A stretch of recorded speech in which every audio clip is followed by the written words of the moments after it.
realizamos sonhos e investimentos que transformam vidas. Se você procura o lugar perfeito para chamar de lar ou está buscando oportunidades de investimentos, é com a Imobiliária de Negri que você vai ter a sua realização. Somos especialistas em avaliações, vendas e locações de imóveis rurais e urbanos. Com uma equipe dedicada e experiente, estamos aqui para encontrar a propriedade dos seus sonhos ou ajudá-lo a valorizar seu investimento. Conte conosco para guiar você em cada passo do caminho. De Negri Imobiliária, onde seu futuro começa agora. Visite-nos hoje e descubra o lar dos seus sonhos.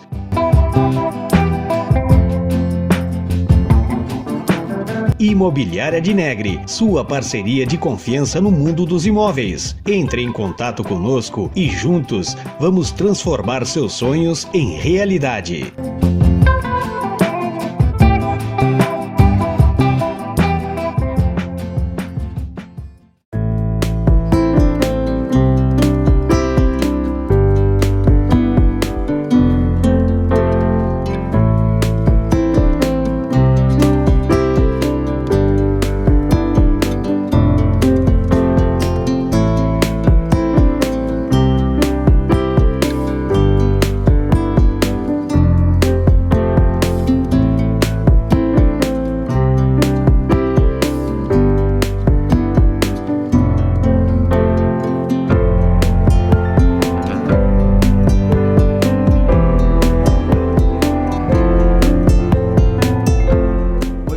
Estamos aqui para o 7º episódio do Horizontes Podcast. Hoje vocês estão percebendo um cenário diferente.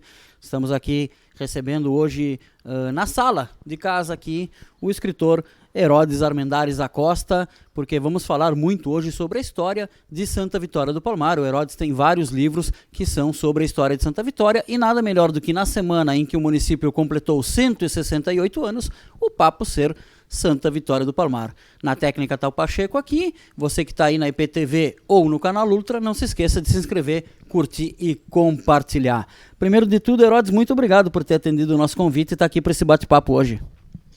Bom, eu que te agradeço pela lembrança também, né? Não é toda hora que a gente é chamado aí para conversar e conversar sobre Santa Vitória, sobre a história de Santa Vitória, algo com que eu gosto muito, muito, muito de falar. Então, acho que junta aqui a vontade de falar e a vontade de ouvir e vamos embora, né? É verdade, cara. Santa Vitória sempre desperta, né? Essa coisa na gente de conversar sobre história e histórias, né? Mas, Herodes, sempre eu começo a entrevista com uma pergunta que é igual para todos os entrevistados e eu vou fazer ela para ti agora. Mas fica tranquilo, o pessoal responde de boa, né, cara? Vamos ver como é que tu te sai. Quem é Herodes? Vamos lá, então.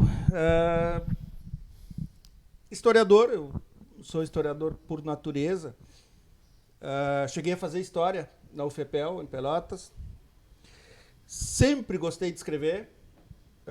Essa questão de escritor, ela surge ao natural, de uma vontade de expressar um pouco do conhecimento que eu tinha. E tem também o Herodes funcionário público. O Herodes, que já foi coordenador do PROCON, que trabalha no PROCON de Santa Vitória. Já vão 29 anos de prefeitura. É isso aí, o cidadão santavitoriense, cidadão apaixonado pela Terra Santa. Acho que me descrevo assim. Também posso me descrever como produtor rural, criado nesse meio. Meu pai foi um dos primeiros plantadores de arroz. E eu, desde que me lembro por gente, sentado no meio de uma carga de arroz, roendo arrozinho no canto da boca, lidando com gado, lidando com ovelha, que é uma das minhas paixões na pecuária. E hoje sou criador de ovelhas, apesar da situação atual, estou nesse ramo. Essa época agora de final de ano, Natal, Cordeirinho, você deve estar vendendo bastante, então. A ideia é essa, mas para chegar aqui, o custo anda bem alto. Uhum. Não é hoje o melhor rendimento da pecuária, não. Bom, são questões econômicas aí que...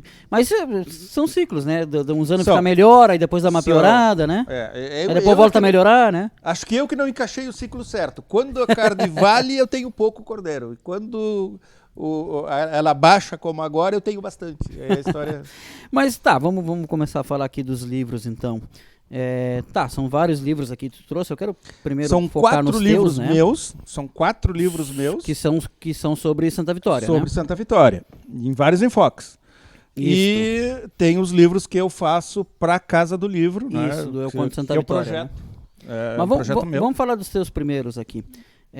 Tu tem um que é sobre o arroz, um que é sobre os cavalos, um sobre as ovelhas e esse outro aqui que é um pouco de cada coisa. Que é um pouco de cada coisa. Né? Tá. Esse aí juntei, assim, eu sempre fiz muitos textos para o CTG, para as tertúlias, para desfiles, e fui juntando. Eu junto esse material quando eu faço essa pesquisa e monto um texto, eu junto e guardo. E esse livro aqui, O Relicário de um Mergulhão, é isso. Vários assuntos desligados entre si, sempre sobre Santa Vitória, que eu consegui unir eles num trabalho só. Tem até poesia. De vez em quando eu arrisco uns versos. Você arrisca também. na poesia também? Arrisco uns versos. Eu gosto muito de escrever, né? Tu sabe, eu sou escritor também. Poesia nunca foi a minha. Mas tu vê que eu me arrisco métrica, tanto. eu não Tu vê que eu me arrisco fazer. tanto que em 53 anos são 3 poesias. Tá, mas vamos tentar fazer uma cronologia aqui. O primeiro que tu fez A Estância Ovelheira. Sobre ovelha, né? Sobre Inclusive sobre a criação de ovelha, claro. Não é sobre só a criação de ovelha. Ele conta a história de Santa Vitória numa régua temporal, incluindo o surgimento das ovelhas na história. Tá, então, era isso aí mesmo que eu queria falar. Até porque muita gente às vezes passa batido, né? Tá no brasão da cidade a ovelha ali. Sim. Né? Sim. Assim como Santa um ramo Vitória, de arroz e uma palma, né? Santa Vitória chegou a corresponder com 25% da produção de lã do estado do Rio Grande do Sul. Olha só, cara. Não era pouca coisa, era muita ovelha. Por muito tempo foi a principal atividade, né? Por muito tempo foi. E isso que época, Herodes, mais ou menos? Vai de que época a que época? Vai esse do ciclo? início do século passado até os anos 80, mais ou menos. Vem próximo agora, então. Vem. Claro que nos anos 80 ela já vinha Em decadência, já vinha quase que parando. Mas do início do século passado era uma imensidão. Conforme me disse o finado Álvaro Silva, que receberam uns técnicos que vieram da Austrália e sobrevoaram a Santa Vitória e antes de pousar deram uma passada pelos campos e quando desceram o técnico disse para ele: a gente não conseguia enxergar o verde dos campos, era só branco de ovelha. Que legal essa história. Cara, vem cá, e esse vem até os anos 80 e tal, já em decadência e tal. Mas essa semana agora teve um tio meu que mora no Rio de Janeiro, ele esteve aqui por umas questões que ele teve que resolver, e ele levou o cordeiro pro Rio, né? Sim. Por quê? Normal. Porque ele me disse que lá é 125 quilos se tu for comprar lá no Aqui em açougue. Porto Alegre tá R$60 o quilo do cordeiro. Pois é, eu ia te perguntar, o que deixou de valer a pena na ovelha? Por que o pessoal abandonou? Pro produtor estão pagando R$6 vivo. Quem ganha? O atravessador, então, o frigorífico? O atravessador, o frigorífico, o transportador, o mercado que revende. Todo mundo, menos o produtor. Como tudo, né? Porque isso não se vale só para ovelha, né? Vale para toda a agropecuária brasileira, é assim. Porque, não, eu sabia. Eu tinha Tá aí noção. o leite, que então o pessoal está parando com o leite porque pagam centavos pro leite e o litro de leite no mercado está R$3,50, R$4. Pois é, porque eu tinha a noção que era mais caro, até porque lá pra cima não produzem, né? Sim. Mas eu não imaginava que a diferença era tão grande, entendeu? Quando ele me disse que paga 125 quilos lá, quem for comprar ovelha lá no Rio de Janeiro, eu pensei, pô, mas isso deve valer a pena, então. Não, hoje está cotado o quilo do cordeiro vivo, R$6. Vai te dar abatido, o cordeiro quebra 50%, R$12 a carcaça limpa. E o custo para tu produzir esse quilo... Dá mais que os 6. Dá mais que os 6. Então é isso que explica. Para mim dá. Para mim, eu tenho um custo alto de produção porque eu não moro na propriedade. A ovelha hoje, para agricultura familiar, é uma grande saída. Para aquela família que vive no campo, que eles mesmos tratam, eles mesmos cuidam e tem outras atividades, é um excelente negócio. para mim, que é uma atividade principal e eu não vivo no campo, ela tem um custo mais alto. Claro. Mas e o lance que a ovelha... eu vou te perguntar assim, ó, não ri de mim, tá? Não, porque, assim, ó, pergunta do teu jeito que a resposta... Não, é que eu sou um cara totalmente urbano, cara. Se tem um tema que eu sei pouco, é campo. Claro. Eu sou totalmente urbano. Mas assim, a Sabe ovelha que... Só para tu entender, assim, a gente dividiu praticamente a história, quem trabalha com história em Santa Vitória fez um pouco essa divisão. Eu pego a parte rural, eu trabalho e estudo a parte rural. Tem historiadores da cidade, tipo o professor Homero é um historiador mais urbano. Urbano, né? Ele te conta a história familiar da cidade, a história dos nomes das ruas, de figuras históricas. E eu trago de família essa história rural. Sim, sim. Não, e aí por isso que eu vou te fazer a pergunta, porque são perguntas de quem não entende muito dessa parte produtiva do campo, né?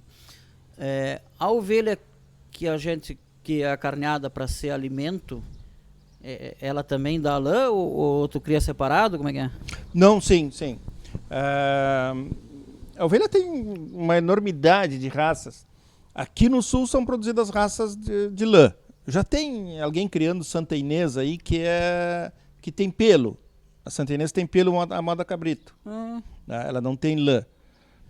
E é uma raça carniceira que a gente chama.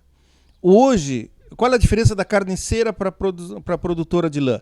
A produtora de lã fina tem duas raças principais. Três raças principais. Vamos botar a Merino, que é a grande produtora de lã fina. A Ideal, que é uma subespécie da Merina.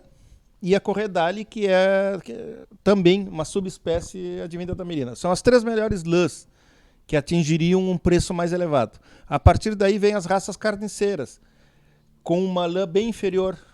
Se vocês compararem, uma lã a gente chama de lã bombril, uma lã com volume, mas pouco tecível e pouco peso.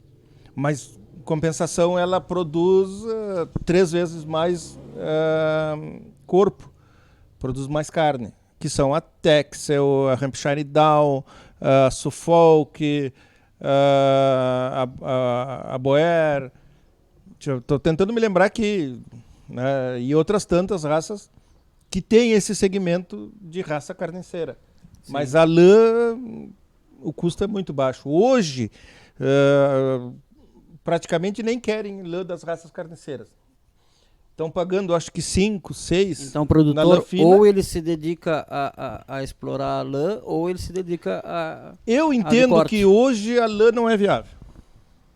Não é viável porque uma ovelha carniceira, uma ovelha laneira, ela te produz, na melhor das hipóteses, 5 kg de lã. Se tu vender a R$5... A cada quanto tempo? A cada ano? Cada ano. Cada ovelha, 5 quilos. 5 quilos. Se tu fizer a conta a R$5, 5 vezes 5, R$25. Cada ovelha vai te produzir de lã. Né? Sim, tu precisa ter um número muito grande de lã para isso ser rentável. Uma ovelha carniceira... Muito grande ovelha, quer dizer. E o cordeiro da ovelha laneira, muito bem criado, com boas pastagens, vai te produzir 12 quilos de carne. A ovelha carniceira, dentro do ano, ela te produz 1 quilo, 2, 3 quilos de lã de baixa espécie, que ainda que tu descarte essa lã, ela te produz um cordeiro de 25 quilos abatido. Ah, sim. 5 vezes mais. 5 vezes mais. E o preço da carne é muito maior que o da lã. Né? Claro, com certeza. Não, é incomparável. Com certeza. Tá, e sem dar muito spoiler, até para o pessoal comprar o livro, né? O que tu destacaria desse livro da Estância Ovelheira? O Estância Ovelheira é aquele livro que eu tenho com aquele carinho, né? Guardado. Foi um livro que me custou 7 anos para poder completar ele e entregar ele do formato que ele se encontra hoje. Eu tenho ele renovado, revisado, e ele dobra de tamanho, mas isso não sei se haverá um dia em que eu lançarei a 2ª edição. Agora, o livro é brabo, né? Porque se ele ficar muito grande, aí o preço sobe muito, o pessoal reclama, né? Verdade. Mas o Estância Veleira traz assim, essa régua temporal de Santa Vitória desde dos primeiros habitantes daqui, desde do primeiro europeu que passa e escreve sobre Santa Vitória, que vai ter o primeiro registro praticamente aqui da região. Quem nos traz é o Saint-Hilaire. Sim. Né? Quando ele passa aqui em 1820, conta um pouco da região. E já fala de rebanhos aqui, rebanhos de ovelha, em 1820. Já fala de cachorros ovelheiros. Ele vem por Mostardas, ali pela península, que a gente chama, né? Até Rio Grande, e depois passa por aqui indo para Montevidéu. E ele traz toda essa régua temporal de Santa Vitória se formando, do Coronel Correia Mirapalhete, que tinha rebanhos de ovelha enormes, além de muito gado, claro. Quando ele cede a Coxilha para a fundação da cidade, quando o Andréia vem e forma o desenho inicial, né, marcando a igreja, marcando a praça, quem ainda não se percebeu, nós temos um formato espanhol de criação da cidade. Monta a igreja, monta uma praça, cede aos principais coronéis da época os terrenos em volta e dali surge a cidade. E ainda o Andréia se dá o trabalho de atravessar o desenho da planta da cidade inicial para que os ventos não entrassem diretos vindos do sul. Então, se a gente para pensar e pega a praça, ela não é reta para o sul, ela é um pouco atravessada. Sim, é só olhar a Rosa dos Ventos que está ali no meio, né? Alguém me disse uma vez que aquela Rosa dos Ventos estava mal feita, mas não, né? Tá certo ali, o sul tá pro sul, né? Eu nunca analisei ela é bastante nova, né? Ela é feita sobre uma das duas cacimbas da nação, né? Isso. Havia duas cacimbas da nação. Um catavento ali no meio, uma época, moinho, né? Um moinho, puxava água. Sabe porque eu sei, uma vez eu vi o meu avô e o cunhado dele tinham uma foto na frente desse moinho. Eu tenho uma foto em que aparece o moinho ao fundo. Sim, a Rosa dos Ventos é mais ou menos de que época? 50. Eu te devo, já é não do consigo século passado, já é 1900. Sim. Não consigo te dar uma data certa porque eu ainda não me fixei nesse ponto do surgimento da... Apesar de eu ter feito um trabalho sobre a praça, não fiz exatamente sobre a Rosa dos Ventos. Eu fiz anterior à Rosa dos Ventos. Mas ali era uma das duas cacimbas da nação. Mas o teu trabalho vai ter quando sobre a praça? Vai ter... Porque faz tempo que eu não moinho aí, essa foto do meu avô, o meu avô veio morar em Santa Vitória em 54, se eu não me engano. Porque a praça... 50 e poucos. Então quer dizer que a Rosa dos Ventos é de 60 e alguma coisa. Ela é bastante nova. É bem recente. É bem recente. Até pelo próprio advento da fotografia. É verdade. Pelo próprio advento da fotografia, tu tira uma ideia de que a praça foi modificada há pouco tempo. Ela teve várias modificações. Ela teve uma modificação que ela foi transformada em jardim inglês, sem árvores, só com aqueles arbustos desenhados. Quando o Souza Castro assume como prefeito, ele vai aqui no Forte de Santa Teresa e traz mudas de palmeiras. Então, se vocês prestarem atenção, todas as palmeiras da volta são as mesmas palmeiras da entrada de Santa Teresa. Forte. E agora que tu falou, é verdade, porque outra coisa para prestar atenção, elas têm, as palmeiras da praça têm todas mais ou menos a mesma altura. Quer dizer, são plantadas na mesma época. Na mesma época. E se vocês repararem outra coisa, quase todos os terrenos aqui na volta têm a mesma palmeira, tanto que se tu olhar aqui pela janela, tu vais enxergar uma. É verdade. Eu não sei se trouxeram mudas para essas pessoas ou se essas pessoas pegaram mudas das que vieram para a praça. Mas se tu olhar em torno, aqui por esta outra janela, tu vai enxergar outras palmeiras para lá. Todas elas aqui não são as nativas. Centro tem vários, Não são as nativas. Sim, não é essa aí não dá butiá. Isso é a palmeira plantada na entrada do Forte Santa Teresa. Que legal, cara. Que interessante isso. Interessante essa... Ela teve um período que foi cercada de cerca, de arame toda a volta. Que era para os cavalos não entrar no meio da praça, entrarem na praça. Ela teve várias fases, a nossa praça. Praça General. E aí passamos por essa fase de Santa Vitória, sempre comparando com os criatórios, né? Às vezes dando mais ênfase para Santa Vitória, outras vezes o surgimento do sindicato, o surgimento da sociedade agropastoril. Rural. Sindicato Rural. O surgimento da sociedade agropastoril. O sindicato rural se dá por causa da ovelha? Sim. Em 1902, se não estou enganado. Não, 1802, eu acho.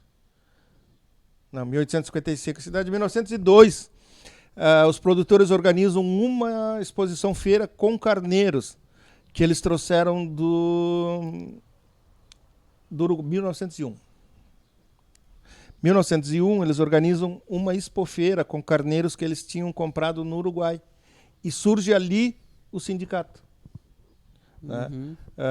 A primeira exposição feira. Em 1911, surge o sindicato, com essa semente plantada em 1901. Sim, como organização representativa dos produtores. Isso. E dali para diante, a organização agropastoril passa pelo Sindicato Rural. E por muito tempo, uma das maiores, ou a maior, não sei, empresa de Santa Vitória foi a Cooperativa de Lã. Sim. Por quantos anos ela foi uma das principais empresas da cidade, né? Não foram longos anos, mas foram bastante. E foi de uma época de muita pujança, em que a lã valia muito. Ela surge... a revenda de lã era feita diretamente aos compradores de fora, como hoje acontece de novo. Os caras andavam de carreta na campanha comprando lã, conforme a cara do vendedor e a vontade que eles tinham, eles pagavam na hora. E o preço que eles queriam.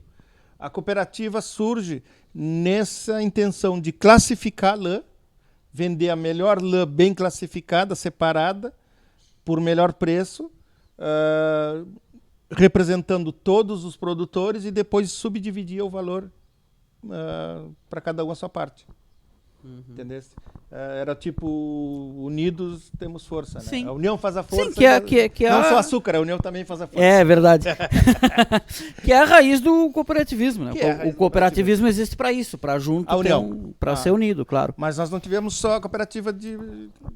Nós tivemos a de Pelotas também, interagiu aqui bastante tempo. Por muito tempo teve as duas cooperativas. A de Pelotas se expandiu tanto que, além de Pelotas, ela pegou Santa Vitória, Jaguarão, Camaquã, Rio Grande, ela tinha subsidiárias. E aqui ela tinha bastante força, bastante associados. E daí acabava concorrendo com a nossa aqui? Ela prometia rendimentos melhores, retornos melhores. Sim. E havia também questões políticas que envolviam. Ah, sim. O pessoal mais de um lado tratava com uma e o pessoal mais do outro. Quer dizer que o negócio de ser dividido em dois não é novidade. Não. Já tinha antes. Sim. Tá bem. Quem não se sentia representado naquela se associava na outra. Claro. E deixa eu te perguntar uma coisa que eu sempre ouvi falar e tal, e estamos aqui com um cara que sabe do tema, né? E é para isso que a gente traz o pessoal aqui no Horizontes, que é para o pessoal falar do que sabe. Herodes, a questão fundiária nessa época, as propriedades elas não eram tão imensas como hoje, né? Tinha um maior número de proprietários de terra no município, né? Não, ao contrário. Tinha menos? As propriedades eram maiores. Era pior a distribuição de terra nessa época da estância ovelheira do que hoje? Sim. As estâncias lidavam com 5.000, 6.000 hectares. As estâncias ovelheiras. Eram 5.000, 6.000 hectares. Que legal, porque assim, a gente daqui a pouco já vai entrar no livro do arroz. Mas porque eu sempre escutei. De hoje. Pois é, porque eu sempre escutei o contrário, que o arroz é que concentrou a posse da terra. Então não, já era concentrado, então. Já era.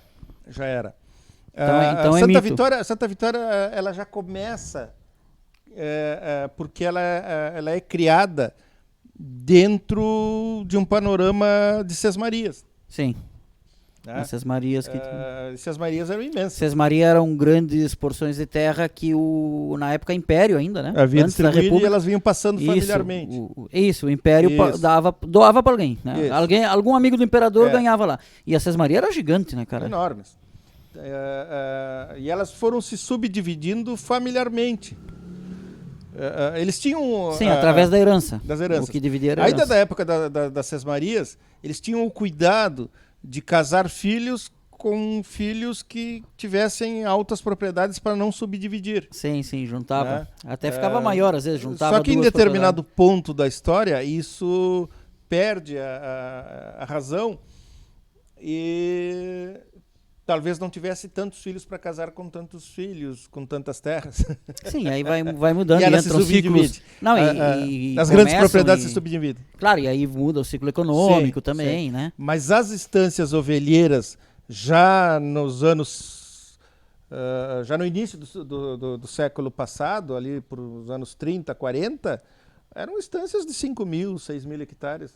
Né? Ainda temos hoje estâncias nessas bases, claro que poucas, mas havia estâncias imensas. Estâncias como a Leivas Leite, que criava 15 mil ovelhas. 15 mil, cara. A estância do Cordão, que hoje é a dos Coitinhos, lá embaixo, que criou 20 mil. 20 mil ovelhas 20 numa mil estância. ovelhas. Que loucura, Imagina, né? Era um mar loucura. de ovelha no campo, né? cara. É? E um fato muito interessante, assim, que não eram ovelhas fêmeas. Não era um processo reprodutivo. Hoje nós criamos gado num processo reprodutivo. Nós temos vacas E touros. e touro, vacas parindo terneiros, porque o terneiro é o negócio.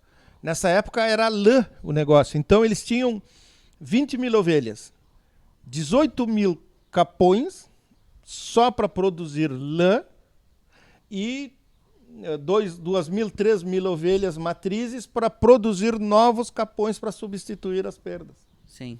Então a grande imensidão Era de machos. de machos castrados para unicamente produzir lã. Entendeu? Que legal. É um modo produtivo de lã. Que legal. Tá, esse aí tu não tinha mais nenhum exemplar, né? Ali, mais ou menos o quê? Se eu estiver falando bobagem, tu me interrompe. É mais ou menos ali pelos anos 1970, né? Que vai chegar o arroz, né? O arroz chega tarde aqui. Nós não tínhamos uma coisa que precisava muito para o arroz. Para o arroz ter início cedo. Nós não tínhamos lenha. Puxava-se água com motor a lenha. Ah, a lenha era pra isso, então. Lenha era para isso. Era nós não motor a tínhamos. vapor, então, A é vapor. isso? E aí tu precisava da lenha pra fornalha. O arroz vai surgir em Pelotas.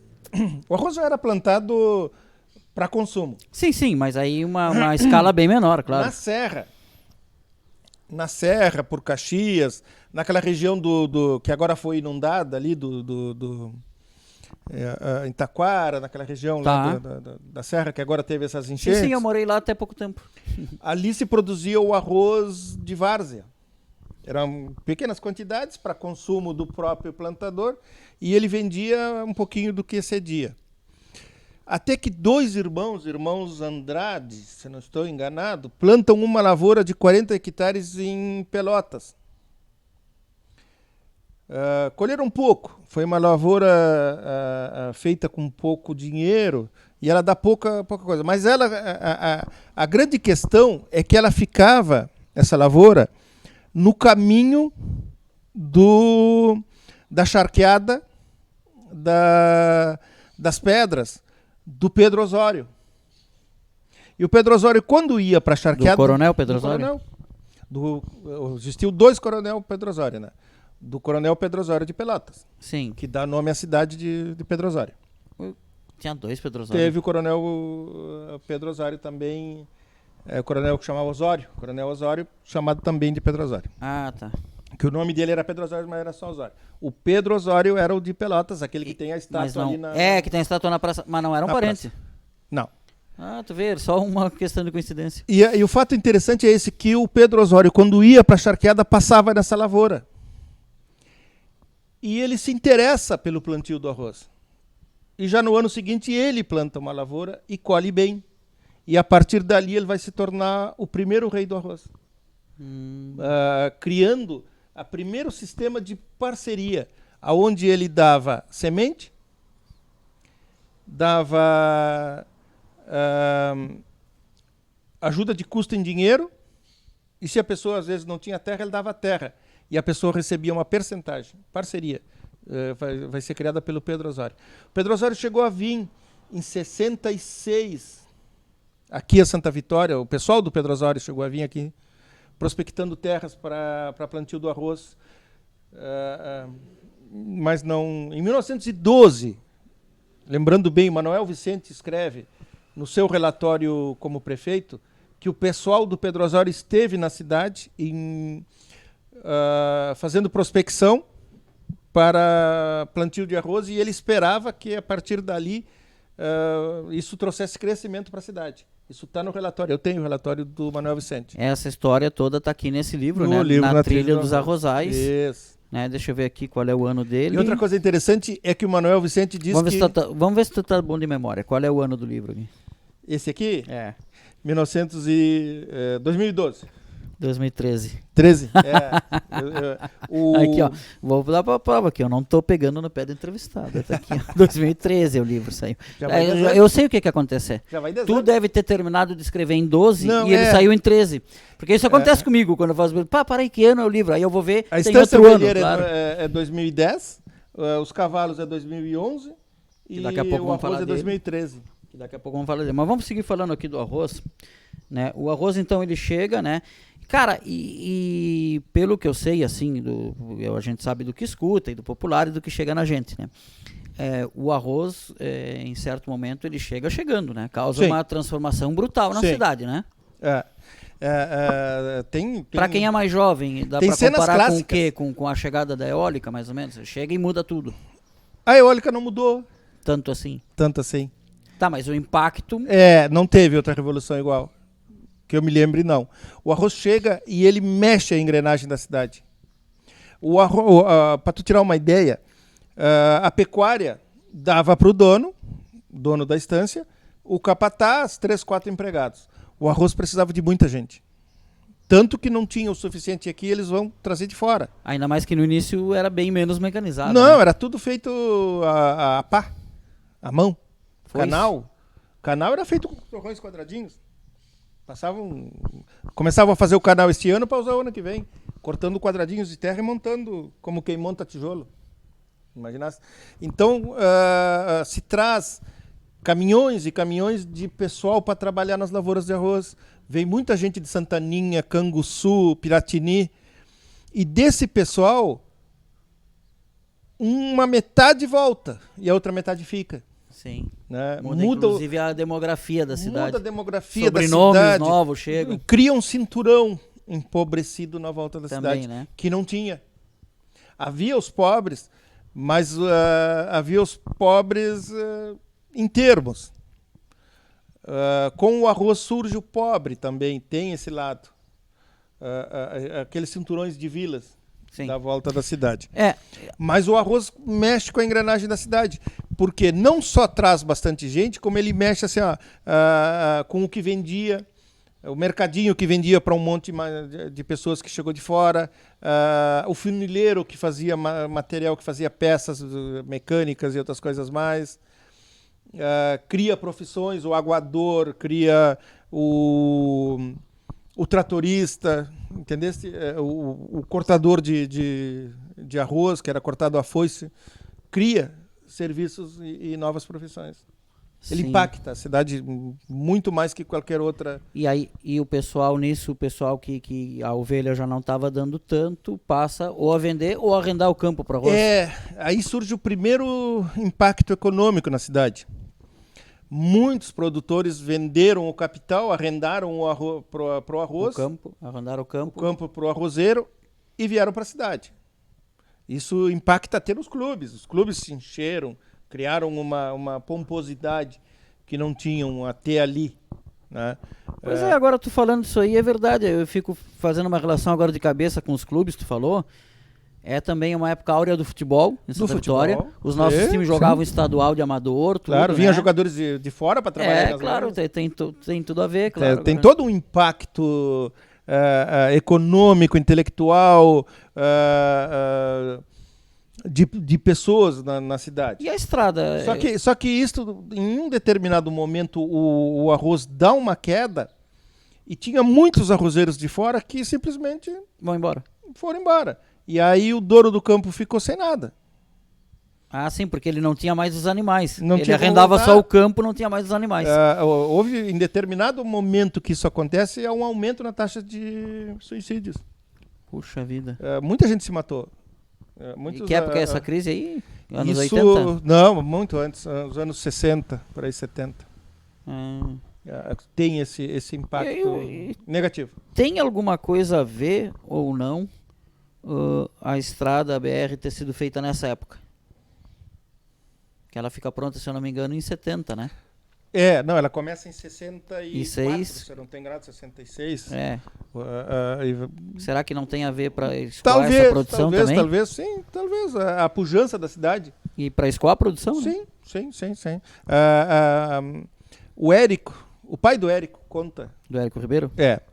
Conta, ele fez um livro, um pequeno livro, eu tenho. Tá. E ele lançou um pequeno livro onde ele conta das primeiras vezes que eles vieram, que atravessaram o Taim, não havia estrada, que era uma estrada muito esburacada e que eles ficavam atacando os caminhões que passavam para cá para levar o arroz, porque eles não tinham como levar o arroz que estavam produzindo. E eles atacavam o caminhão e disse, tu vai para onde? Eu vou para Santa Vitória. Mas ganhar quanto até lá? Tanto. Eu te pago o dobro para tu levar o arroz daqui. Os caras descarregavam o que estavam levando, pegavam o arroz e voltavam. Claro. Ele conta isso no livro dele. Que teve essa parte que eles assediavam os caminhoneiros na estrada de chão toda esburacada ali. Os caras, vou ter que bater buraco até Santa Vitória, volta daqui. Né? Isso aconteceu. E realmente a BR vem ajudar esse escoamento da produção. Que um dos principais defeitos que eu acho na produção do arroz é essa, que o arroz é produzido e não fica aqui, né? Sim, e não é industrializado aqui, né? Não é limpo aqui, ele vai todo só a produção de lavoura primária. pra fora. É só a produção primária que está aqui, né? Só a produção primária. Ele não é industrializado nada, né? Nada. Não temos, claro, pequenos industrializadores como o Seu Ari ali, que produz artesanalmente. Acho que, não sei se tem mais alguém limpando arroz aí, acho que não. Sim. E, cara, e o arroz, ele começa aí no início, como tu falou, era tudo praticamente manual, né? Colhia de foice, né? E hoje deve ser uma das áreas que tem, assim, o maior nível de tecnologia, né? É fantástico o negócio. O agro, né? A soja entrou com muita força agora. Eu sou de uma época que não se plantava soja porque a soja não dava aqui no solo. O desenvolvimento tecnológico hoje permite que a soja dê aqui na várzea, né? E produza bem. Mas o arroz começou aqui artesanalmente. O pessoal vinha de fora, vinha em caminhões abertos, não era em ônibus, sentadinho no banquinho. Eles encostavam uma caçamba, um caminhão de carroceria aberta no centro de Canguçu, de Pedro Osório. Muita gente de Santaninha. No centro de Santaninha, e aí um cara gritava, quem quiser trabalhar por mês tanto, pode subir. E o pessoal via com a mochilinha nas costas. Nem sabia quando estava vindo. Nem sabia quando estava vindo. E esse pessoal vinha na caçamba até aqui. Tu vê. E aqui ele era recebido nas granjas, faziam umas casinhas de barro com um telhado de palha para receber esse pessoal. Metade da casinha era um buraco para baixo. Do próprio buraco você tirava os quadrados, você levantava uma parede de 1 metro e baixava a telha, cabia 2 camas. Esse pessoal morou muito tempo nisso. Né? Tem uma famosa história do Qué Cardone, quando o filho dele, o filho de criação, acho que era o capataz dele, começa a plantar arroz. Eles preparam as terras, plantam o arroz. E quando chega a época de preparar a estrutura para botar água, ele manda vir. Tinha um pessoal que eram os empleiteiros. Sim. Né, que contratava esse pessoal em Santaninha, Canguçu, Piratini, ali naquelas regiões ali, e trazia esse pessoal, ele recebia e dividia o dinheiro para esse pessoal. E aí ele pede para o cara, preciso de tantos trabalhadores, vem 2 caminhões Surge uma denominação que até então em Santa Vitória não conhecia, o arigó. O arigó, é daí então esse termo? Aí vem 2 caçambas. Chamar alguém de arigó era briga na certa, né? Mas é um termo que tem que ser resgatado. Aí chega 2 caçambas, vamos dizer assim, vamos chamar assim de arigó. O pessoal que está nos ouvindo, não me bata na rua. Não é nenhum diminutivo, não é uma ofensa. Mas era uma designação na época para esse pessoal. E aí o Qué Cardone está na estância e chega aqueles 2 caçambas cheinhas de gente, né? Com aquelas maletinhas de saco nas costas, né? E ele chama o fulano e diz, este pessoal veio para quê? Seu Queca, esse pessoal veio para para preparar as taipas, preparar os canal, as marachas, como a gente chama aqui, que é o único lugar que chama de maracha é aqui. Lá fora é taipa. Outra coisa que lá fora não sabem o que é bolanta. Ah, sim. Né? E aí ele disse, e esse pessoal vai ser pago por quem? Ué, por nós aqui, que estamos da estância, que estamos plantando arroz. Quantos tem aí? Deve ter uns 80, 90 aí. Eles vão ficar onde? Não, eu já mandei fazer umas casinhas para abrigar eles ali, porque a casa era na beira da lavoura. Sim. E eles vão ficar ali. Para levar o mínimo tempo possível Sim, entre a casa e o trabalho, claro. Aí diz que o Queca olha, bota a mão nos bolsos e diz, manda esse pessoal de volta todo, vamos botar gado nesse arroz, que eu acho que é melhor. Sim, muita gente para pagar. Gente. Mas eles têm que se acostumarem com isso, com o tempo. A lavoura era conduzida por esse número excessivo de pessoal. Se virava um ano lavrando um boi. Era no boi, era puxado por arado. Tá, e esse pessoal, o Arigó, no caso, né? Que era essa pessoa que era um trabalhador rural que tinha uma precarização na sua relação de trabalho imensa, né? Sim. Ele praticamente trabalhava de domingo a domingo, de sol a sol. Não se falava em horários. A legislação trabalhista vai surgir bem depois. Né? Vai surgir no governo Getúlio Vargas. Não, e depois é o seguinte, ela surge depois e para o trabalhador do campo não é igual, né? Não. Ela depois é que ela atualiza para ser a lei para todos, né? Mas para o necessitado ela não era igual, né? O necessitado trabalhava pela necessidade, pelo que lhe pagava. Sim. Provavelmente essas relações de trabalho não eram hoje seriam consideradas praticamente trabalho escravo. Quase. Sim, análogo à escravidão, claro, sim. Porque... Tanto que ainda se encontra quando surgem esses casos e dá a reportagem na TV, a gente sempre relaciona com as histórias que nos contavam. Claro. E o que a gente fala sempre? Pô, mas ainda tem. Sim. Quer dizer, ou seja, no passado a gente sabe que tinha, né? Sim. Mas sempre é isso, né? Quando dá essa... Pô, ainda tem isso. Porque tu vai ver pouca gente...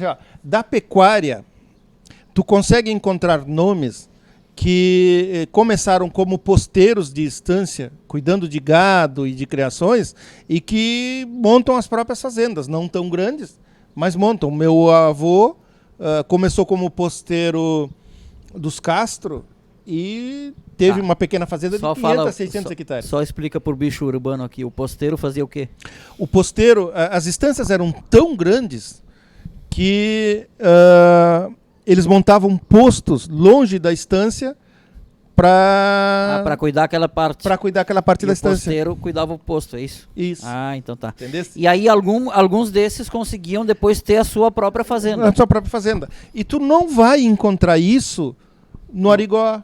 No arroz. Dificilmente um Arigó vai ser granjeiro. Não vai conseguir ter um volume suficientemente grande que o transformar, que ele apareça estatisticamente como um proprietário. Agora, com perdão do termo, não sei se usa, mas vamos dizer assim, o Arigó moderno, o Arigó de hoje, é um cara que já não pode mais ser esse trabalhador, porque hoje em dia ele tem que saber de informática, Sim. ele tem que saber... Para mudou. operar uma máquina hoje, o cara que não tem instrução não consegue, né? Não consegue. Hoje ele lida com um trator que vale milhões. Né? E ele tem que ter todo cursos computadorizado. Computadorizado, né? Eu conheço o pessoal que trabalha em granja aí nesses tratores novos, que ele marca no GPS do trator a área que vai ser feita, e bota uma mantinha porque está frio no inverno e passa a noite ali só olhando. Escutando música. Escutando música, porque o trator praticamente vai sozinho, ele não precisa nem segurar a direção. E tu vê, e como é complicado esse negócio, né? Porque por um lado, tu tinha um trabalhador com uma relação de trabalho totalmente precarizada, só que agora esse cara não tem mais emprego. Não. Né? Eu me lembro Quer dizer, por um lado ou pro outro, parece que não tem pra onde escapar, né? Eu me lembro quando eu era pequeno, que à noite, na época de plantio de arroz, que era ali, era mais ou menos agora, outubro, novembro, dezembro, tu saía lá fora na campanha, tu saía pra fora, olhava na noite, parecia vagalume, aquele monte de tratorzinho correndo de um lado pro outro, fazendo uma área. Viravam à noite fazendo área. Havia quem tinha tratores que empleitava serviço nas granjas. E não paravam, tocavam 24 horas para poder fazer a terra, porque o arroz tem um prazo temporal que ele tem que ser plantado, que é até o início de dezembro, para que ele não pegue frio lá adiante, e o frio abaixo de 14 graus murcha o arroz dentro da casca. Então, lá em abril, quando dá os primeiros frios, ele já tem que estar pronto. Então era aquela correria de tratorzinho pequeno e toca a noite toda, e tu olhava na noite assim, tu só enxergava as luzes dos trator correndo para lá e para cá e fazendo os quadros. Hoje, entra 3 trator numa área, de manhã, às 6 horas, ela está pronta, e tu não vê mais ninguém trabalhando à noite. Tal ponto da tecnologia. Eu vi agora há pouco tempo atrás na TV uma reportagem, eles estavam mostrando uma máquina agora. Antes a máquina era para colher, né? Agora já tem uma máquina que planta também. Sim. Incrível, né? A coletadeira hoje, ela te diz quanto teu arroz está de úmido, quanto ele está produzindo por hectare, quantos quilos tu já tens colhido. Ela te dá dados estatísticos sobre o que ela está fazendo. E uma curiosidade, acho que foi na China. Na China eles têm uma colheitadeira do tamanho de uma Kombi, que é para agricultura familiar. Aqui tem também, lançaram em Esteio, uma pequenininha, para essas pequenas propriedades. Porque, claro, o cara que tem uma pequena propriedade não tem por que comprar uma colheitadeira de 1 milhão, né? Não tem por que comprar e não tem como comprar também, né? E a questão é que essa mudança toda ocorreu em 50 anos. Rápido, né? Em termos de história, 50 anos não é nada. Não é nada, é muito rápido. Eu me lembro, eu tenho flashes de memória de criança, de eu andar com o pai. Eu conhecia as coletadeiras que fechavam em saco o arroz, de saco de ráfia, e iam largando na lavoura, que depois esse arroz era junto com as carretas de boi. Aí que vinha alguém atrás da colheitadeira pegando sacos? Sim. Não tinha graneleiro. Eles enchiam um saco, uma coletadeira. Ela trabalhava com um motorista e um para segurar o saco de arroz que saía aqui e o outro para costurar. Entendi agora aqui, claro, tá certo. Aqui na dália. Esse arroz, eles abriam aqui, a dália. Né? Aqui estão sacos aqui. Aqui estão os sacos na dália, que esses sacos caíam ao chão. E depois tinha que vir alguém juntando esses sacos. Aí depois vinha dois funcionários com uma carreta puxada a boi, porque o trator era pequeno na época, não conseguia andar no barro carregado. Tá. Não conseguia puxar reboque no meio do barro carregado de arroz. Então eles vinham juntando essas sacas depois com carreta de boi. Quer dizer, tu precisava de 3 para operar a máquina e mais 2 para vir juntar. Quer dizer, 5 então no processo. Para juntar. Por colheitadeira 5. Isso. Hoje é 1. Eu tive flashes, eu me lembro de ter visto essa coletadeira plantando. Então dá uns 50 anos. Essa mudança para o que se produz hoje, né?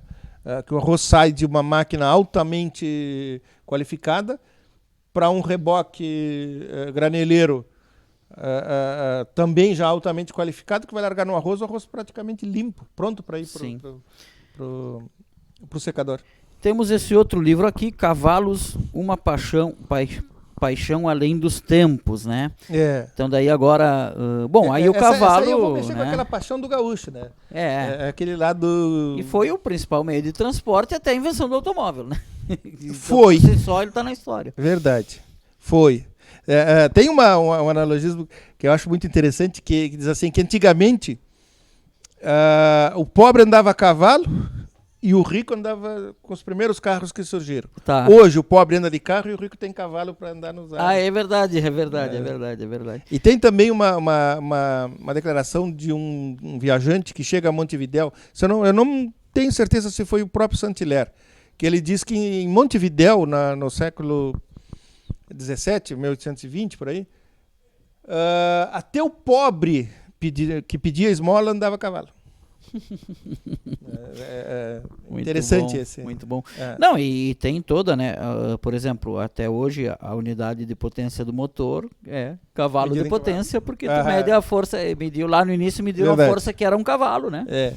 É isso aí, né? Nesse livro aí eu vou contar um pouco da história até dos primeiros cavalos que vieram, como eram embarcados Que raça de Então, cavalos porque não eles tinha trouxeram? cavalo originário daqui, né? Isso tem gente que não Não. sabe, né? O cavalo Não. ele vem da Europa para A América, ovelha não é originária daqui, o cavalo não é originário, a vaca, o boi, não é originário daqui.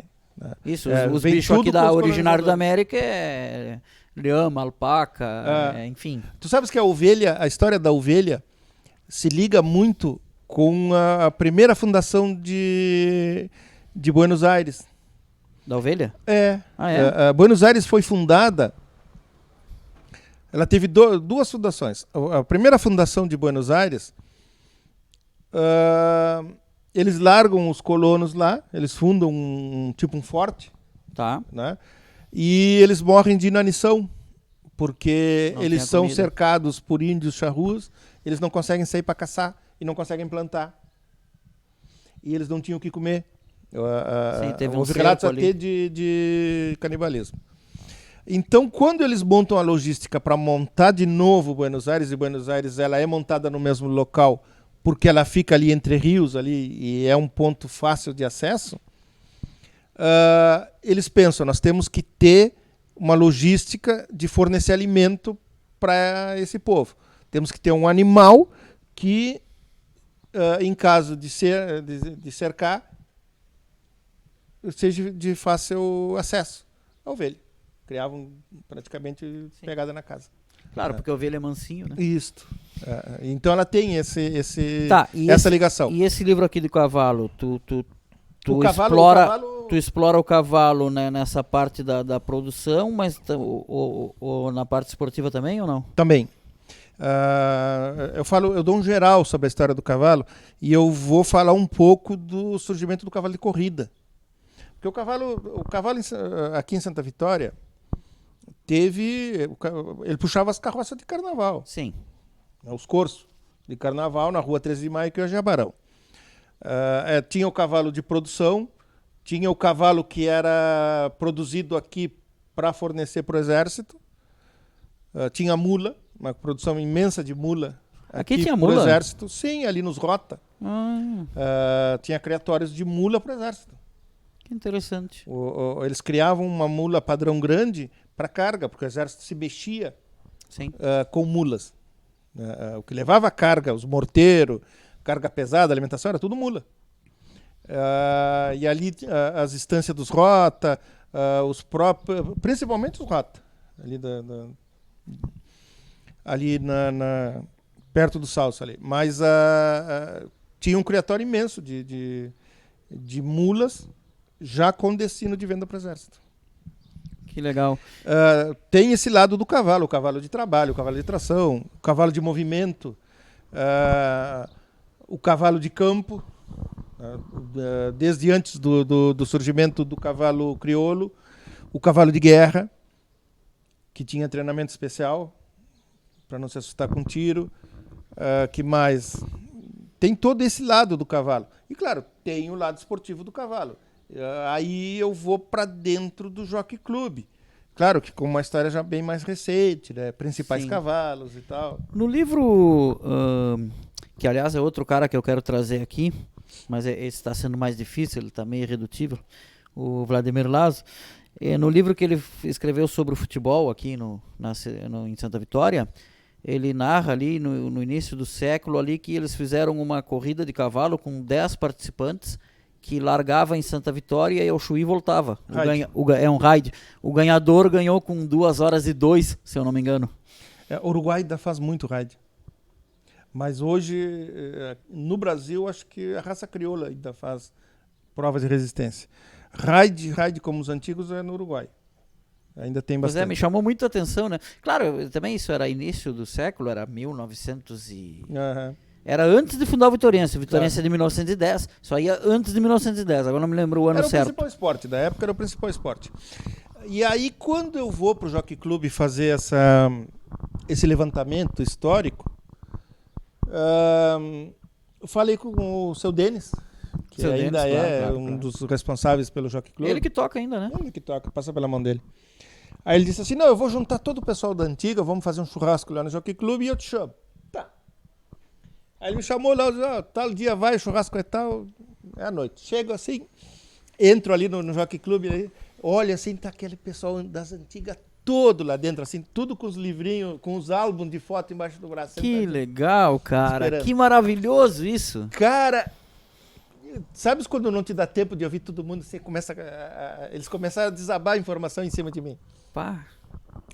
E todos eles me falavam, tinha o cavalo do fulano, tinha coisa, mas tens que falar da Estolinha. Aí o outro vinha e falava do cavalo, porque eu cuidava cavalo para este, eu cuidava cavalo para aquele. Eram bons, mas a Estolinha era especial. E aquilo foi aquela luzinha vermelha. Quem será a Estolinha, tu tá bom? Digo, quem é esta Estolinha? Aí eu vou descobrir que a Estolinha era uma égua do Delmo Demarco. Procuro a família. Por acaso a família do Delmo não estava nesse dia. Estava o Marco Demarco, que era filho do Osmarino Demarco, irmão. No caso, o sobrinho do dono da Estolinha. Aí eu vou na família da Estolinha, converso com eles. Disse, olha, todo mundo falou, eu quero saber da história da Estolinha. Aí eles me diziam assim, não, nós não temos nada da Estolinha. Não ficamos com nada. O pai é que sabia da história, o pai já faleceu. Não deixou quase nada, a gente não escreveu nada. Aí está aquela questão do historiador, entendeu? Sim. Tá. Diz ela assim, mas eu tenho uma caixa de fotos aí. Eu te dou, tu leva, usa as que tu quiser. Eu digo, olha, eu escaneio, eu não uso a foto, eu escaneio, eu vou escanear as que eu quiser e te devolvo. Tá. Disse, pode deixar que eu boto os créditos direitinho de quem era e tal. Pego aquela caixa, uma caixa de cartão de fotos, e começo a revisar. Encontro uma foto, escrito atrás, Estolinha. E ela era diferenciada. Ela tinha uma meia-lua no focinho. É essa da capa aqui? Essa da capa. Que legal, cara. E aí, ela tinha uma meia-lua branca no focinho. E dessa foto, eu descubro umas 10 fotos na caixa dela. Uma, inclusive, é essa aqui da capa e outras que estão dentro do livro. Aí pela meia-lua tu vai identificando, é a mesma? Isso. E consegui identificar tantas fotos da Estolinha. Tá. A partir daí, eu marquei uma entrevista com o finado Dr. Flor, que era um carreirista inveterado também. E me deu uma das melhores entrevistas para esse livro dos cavalos. Para quem não sabe, carreirista é o cara que organiza a competição. É o criador de cavalo, né? Não, ele era o criador e que organiza a cavalo. corrida também, né? E aí um dia falei com o Renato disse, não, vou falar pro pai, tu vê se tal dia. Fui lá tal dia, sentamos, e ele abre a história para mim assim. Ele disse, não, eu tive cavalo bom. Eu tive este cavalo, tive aquele, tive o outro, não sei o quê, mas a Estolinha era boa, diz ele. Ela saltava na frente. Quando abria a caixa, ela ela explodia. Diz ele, e eu tive um cavalo que era muito bom, mas eu sabia que não ganhava da Estolinha. E eu chamei o Delmo e disse, Delmo, vamos fazer uma aposta, mas de 50 metros. Diz ele, o que saltar nos 50 metros na frente, ganha. Não? Porque eu sabia que na distância ela me limpava. Diz ele. E fomos para a carreira. E ela me ganhou no salto nos 50 metros. Me tirou um corpo quase nos 50 metros. Ela era uma explosão. Ele tentou levar ela para o Prado, em Pelotas, mas no Prado ela não funcionou. Ela era... Só cancha reta mesmo. Ela era cancha reta de 600, 800 metros. Né? E ela era explosiva. E não ficou uma cria dela. Ela não... Porque geralmente os grandes campeões, eles tiram cria, né? Ela não teve. Ela morreu antes de deixar descendência. Marcou, então. Marcou. Ela é um ícone para os carreiristas de Santa Vitória. Ela, principalmente os mais antigos que conheceram ela, que conheceram a história, eles têm uma recordação dela. Que época é isso aí, mais ou menos, tu falou, dessa égua? Ela deve ter sido ali pelos anos 70, eu acho. Aham. Não, no livro eu estabeleço, mas agora não me lembro. Sim, mas mais ou menos. Mais ou menos. Até porque ela daí o pessoal 70. compra o livro também, né? Sim, também. Não podemos contar toda a história do livro, rapaz.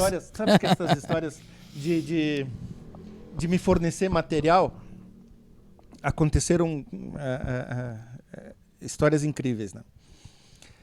Quando eu fiz o primeiro livro das Estâncias Ovelheiras, eu comecei a escrever. Muito do material que eu tinha eram histórias que o meu pai me contava. Nós lá fora, na propriedade rural que a gente tem lá, nós tínhamos um fogão a lenha no canto, com 2 bancos de jipe do lado. Ali a mãe ficava fazendo janta e o pai contando história. Meu pai sempre foi bom de contar história. Quando eu comecei a pesquisar, as histórias dele se encaixavam. Batia. Com o que eu vinha pesquisando. Mas preparei um livro, tecnicamente bem feitinho e tal. E era ali por 2010, mais ou menos. E eu fazia 7 anos que eu vinha escrevendo ele. Escrevia um pouco, aí me separei. Na época, eu recém tinha um computador, aquele computador que ficava no canto da sala. Sim. É monocromático, só letra, não tinha... O meu já era um pouquinho mais novo. Ah, já estava. Já era um pouquinho mais novo. Mas o meu filho mexia, jogava, e eu escrevia. E aí me separei e ficou ali, nele. Eu tinha impresso 25 páginas. Ele tem 400 e algumas coisas de página.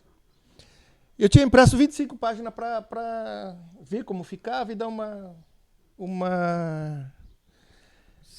revisada e saber se tu tá no rumo certo e tal. Nesse meio tempo eu me separo, vou cuidar da minha vida e tal, passei acho que uns 2 anos.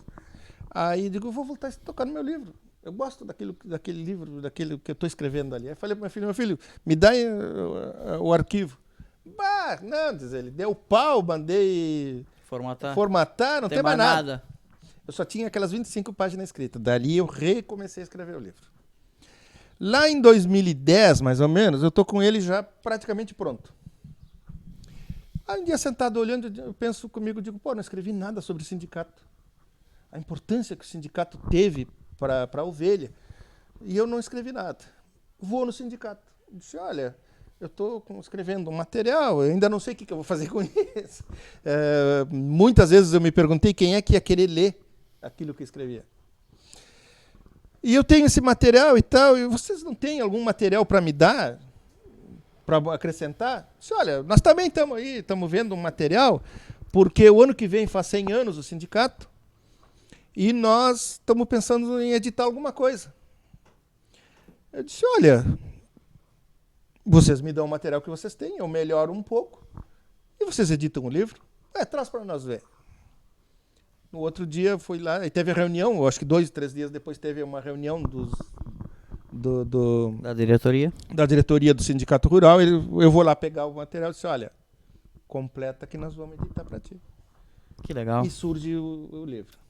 Outra história interessante ainda sobre esse livro é que eu vou ali na funerária, ali que nosso colega escritor, como é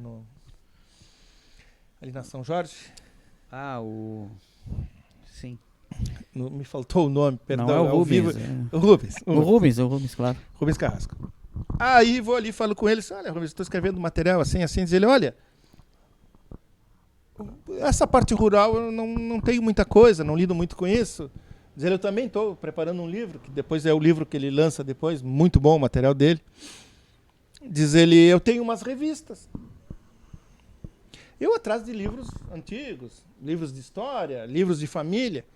Diz ele, eu tenho umas revistas. Diz ele, tu vem, era tipo uma segunda-feira, diz ele, tu vem quarta-feira que eu vou juntar elas e tu leva.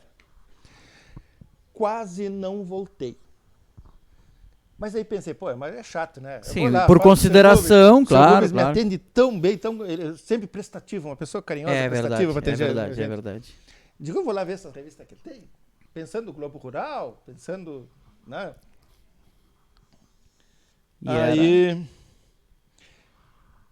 Aí vou lá, quando ele vem e larga em cima da mesa, uma altura mais ou menos assim, de revistas da Associação Rural do século passado. Puxa, era o justo que te faltava. Cara, foi o ouro em pó do meu livro.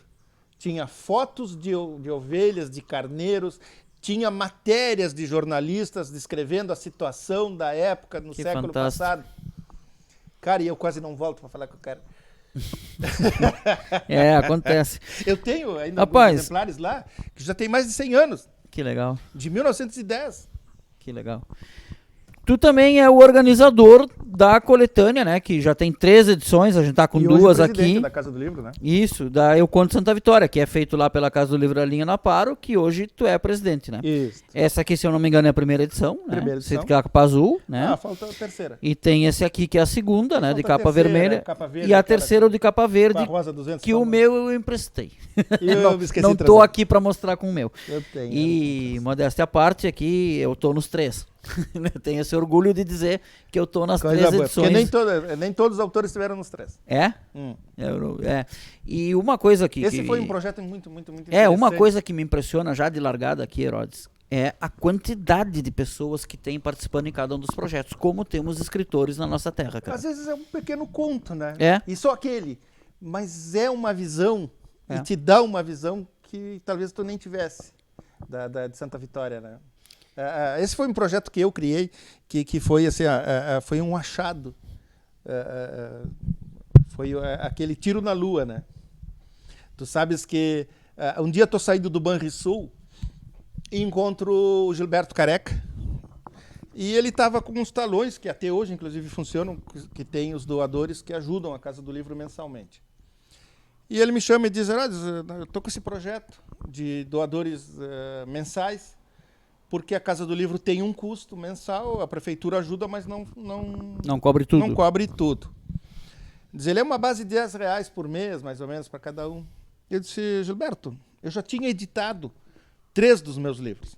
Eu mesmo feito a edição. Só mandava Eu não me pra lembro gráfica. qual deles. Teve um que no dia que tu tava autografando, eu também tava lá A no gente Hermena. autografou Eu não um me lembro deles qual antes, eu não me deles lembro era. qual. Acho que foi Estância Veleira, que foi o primeiro. Não, acho que era esse do arroz. Será? Eu Não acho que lembro era o do mais. arroz. Nós autografamos juntos no E na praia. e o meu, acho que era Os Netos de Tudo e as Três Faces da Moeda. Acho. Aí eu digo para ele assim, Careca, por que a gente não pega uns autores aí, pede 2, 3 contos de cada um, monta um livro, eu faço a edição, o Itruá faz a gráfica ali, que eu já fazia para mim, a casa vende, porque ele tinha a AVEC, as verbas da AVEC, e tira esse dinheiro para a Casa do Livro. Diz ele, é bom, vamos fazer. Diz ele, aí fazemos um jantar, vendemos convite, já Faz o leva lançamento. livro. Aí, essa parte já é dele. Mas a criação do livro de contos é minha. Mas a minha ideia qual era? Juntar 3 contos meu, 3 teu, 3 de outra pessoa, não muitos autores. Aí quando ele abre assim, que aparece 54 autores... Nesse primeiro tem 54? Ou mais, Puxa não lembro. vida. Dá um conto por pessoa. É. E o pessoal reclamando que era pouca página. Eu Porque tive daí que- fizeram o grupo de WhatsApp, te lembra? É. E eu me lembro que todo mundo dizia, porra, Herodes, mas eu preciso de mais páginas. Ia Todo ficar mundo. enorme. Ia ficar enorme. Se eu abro a mão assim... Tu, se não me engano, limitou a 4 ou 5 páginas. Todos eles foram 5 páginas. 5 páginas e deixa eu ver aqui É. quantas fechou Mas o livro. teve casos especiais que se abriu. Não, aqui tem, no sumário tem. Aqui é. Não, eu quero ver a última página, 257. É. Com 5 páginas por escritor, a edição monta um fechou livro com de 257. Imagina se tu abrisse para o Imagina. cara escrever mais. Imagina. E Ah, é a fantástico. ideia funciona assim, ó, 100%. Né? Não, e o legal é o seguinte, ó, esses livros da coletânea, né, Eu Conto Santa Vitória, eles têm tudo, né, cara, porque eles têm livros que são da história do município, né, Isso. que são tal qual história, É. e tem histórias divertidas, ele tem a e tem ficção. histórias engraçadas, e tem poesia. Tem ficção, tem a cara, história tem de de carnaval, tudo, tem tem a de história tudo. tem Tem a história oficial e tem a história das pessoas, né, também. Inicialmente a minha ideia era ficção. Eu tinha lido uma coletânea que juntava autores da década de 20 brasileiros, Oswald de Andrade e outros mais, que tinha sido feita nessas condições. Era 1, 2 contos de cada um. Aham. E há pouco tempo eu tinha lido, daí surge E a aí tu ideia. te inspirou aí. A inspiração surge aí. E a ideia era ficções. Cara, Pequenos textos, pequenas crônicas. Esse negócio aqui, esse Eu Conto Santa Vitória deu tão certo que a gente fica louco esperando o próximo, entendeu? O louco, esse ano mesmo, a questão agora, 2, 3 meses atrás, né? Porque daí tem o grupo de WhatsApp ficou para sempre, né? Sim. E aí toda hora o pessoal pergunta, vai ter esse ano, né? Esse eu ano quero não. escrever, eu já tenho a ideia pro próximo, todo mundo. A gente decidiu, porque sobrecarrega o Gilberto Careca, né? Sim. Sobrecarrega sim, ele. claro, ele claro. é, É um a cada 2 anos, né, que vai sair agora. agora, Vai ser né? um a cada 2 anos para não ter essa sobrecarga nele. Não, A gente pretende lançar um livro de poesia, talvez lá para Semana Santa. Esse de poesia tá rolando aí, né? Que eu tinha minhas dúvidas se ia ter o suficiente de poesia, já vi que tem. Já vi que vai funcionar. Temos muitos escritores aqui, cara, é demais. É demais. É. Herodes, antes de ir para as perguntas finais, que tem 3 perguntas que eu faço para todos os convidados, antes disso, onde é que o pessoal adquire esses livros todos aí? Atualmente na Casa do Livro, ou comigo. Mas Tem. na Casa do Livro tem ali. O pessoal agora tá verão, vai na praia, chega na Casa do Livro ali, pega um livro para ler, tem livros para emprestar e quem quiser levar para casa tem para vender. Tá, beleza. E também tem alguns deles que estão em alguns comércios A locais, Estância né? Ovelheira eu não tenho mais, nem na Casa do Livro não tem. Esse se acha na internet, na estante do livro. Tá. E os outros eu já vi aqui em algumas livrarias aqui da cidade, alguns pontos aí no Recanto Natural eu sei que tem. Eu vi o Conto Santa Vitória na farmácia ali também. A Casa do Livro tem colocado, né? distribuído o livro, Tá. não só os meus. Mas então o pessoal procura todos os que autores, acha. praticamente de Santa Vitória tem livros para vender na Casa do Livro. Procurando acha, né? Procurando acha. Tá certo. Então, pessoal, você que está nos assistindo aqui pelo IPTV ou pelo canal Ultra, não se esqueça de se inscrever, curtir, compartilhar, ativar o sino das notificações, é muito importante para nós. Quando você ativa o sino das notificações, o que acontece? O YouTube vai te avisar sempre que tiver um vídeo novo, e aí tu não vai perder nada, nenhuma novidade. Na IPTV, além do Horizontes, tem futsal, tem redação, tem vários programas para você estar curtindo aí. No canal Ultra, tu acha também Fórmula 1, que agora está de férias, né, pessoal? Mas vai ter uma série especial aí de campeonatos antigos aí a partir de janeiro, tá? E tu acha também futebol também e outros temas também. Então os 2 canais, tanto o canal Ultra como o EPTV, tem aí uma gama variada aí de assuntos para você estar curtindo. Então, Herodes, vamos para as perguntas finais, cara. A primeira pergunta final é o seguinte: esse podcast aqui, né, ele tem esse nome Horizontes porque ele é feito para a gente conversar sobre o que, obviamente, o que os entrevistados fazem, mas também é feito para a gente pensar para frente, né? Abrir horizontes. Abrir horizontes, exatamente. Então, a primeira pergunta é: qual o horizonte para a tua área? Essa área aqui que nós estamos conversando o tempo Escritor? todo. Isso. Qual o horizonte dos escritores locais, vamos dizer assim? Hoje em dia, eu vejo o horizonte dos escritores se fechando. O jovem, o futuro lê pouco. Este livro aqui, lê pouco. O livro físico? Eu vejo o livro físico com os tempos contados. Lamentavelmente. Eu não vejo um bom horizonte para o livro físico. Eu vejo uma coisa engraçada. Quem lê muito. Mas não são todos que leem. Não são todos que leem e a juventude lê muito pouco. A juventude já está escrevendo mal, porque não lê muito. E agora, não precisando focar numa área única, tá? No geral, qual o horizonte para Santa Vitória?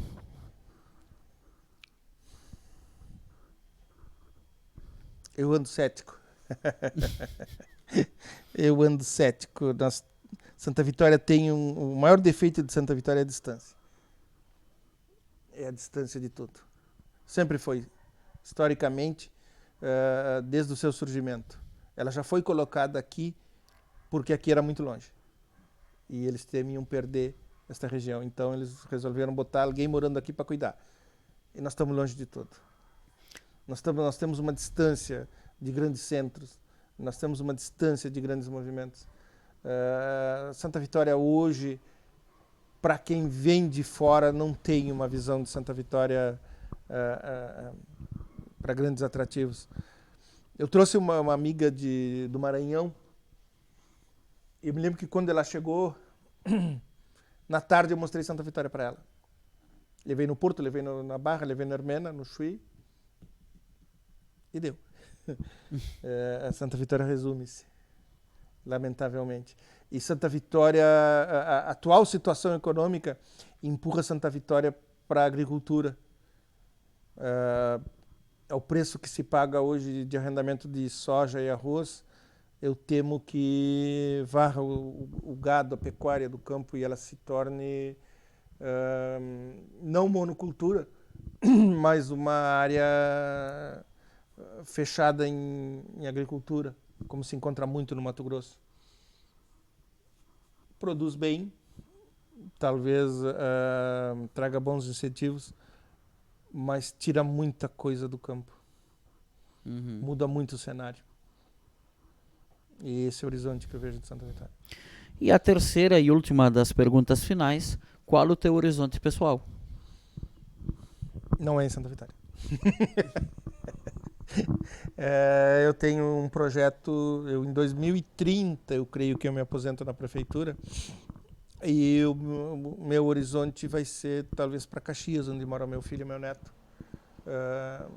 e se eu puder levar a minha filha junto.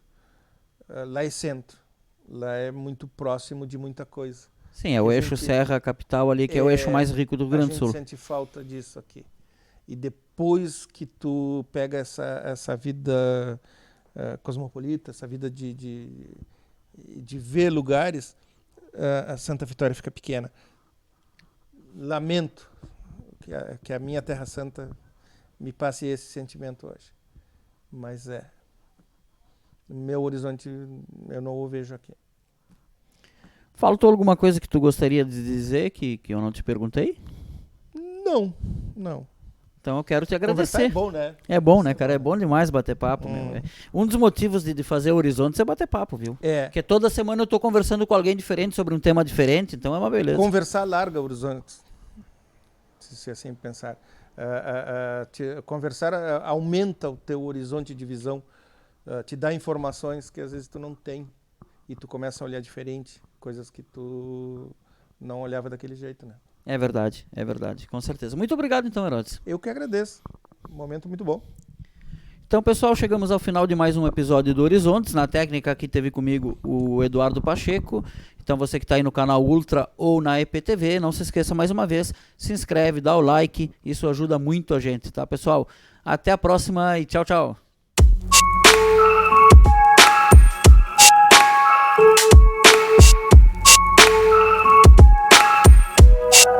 Na Imobiliária de Negri, realizamos sonhos e investimentos que transformam vidas. Se você procura o lugar perfeito para chamar de lar ou está buscando oportunidades de investimentos, é com a Imobiliária de Negri que você vai ter a sua realização. Somos especialistas em avaliações, vendas e locações de imóveis rurais e urbanos. Com uma equipe dedicada e experiente, estamos aqui para encontrar a propriedade dos seus sonhos ou ajudá-lo a valorizar seu investimento. Conte conosco para guiar você em cada passo do caminho. De Negri Imobiliária, onde seu futuro começa agora. Visite-nos hoje e descubra o lar dos seus sonhos.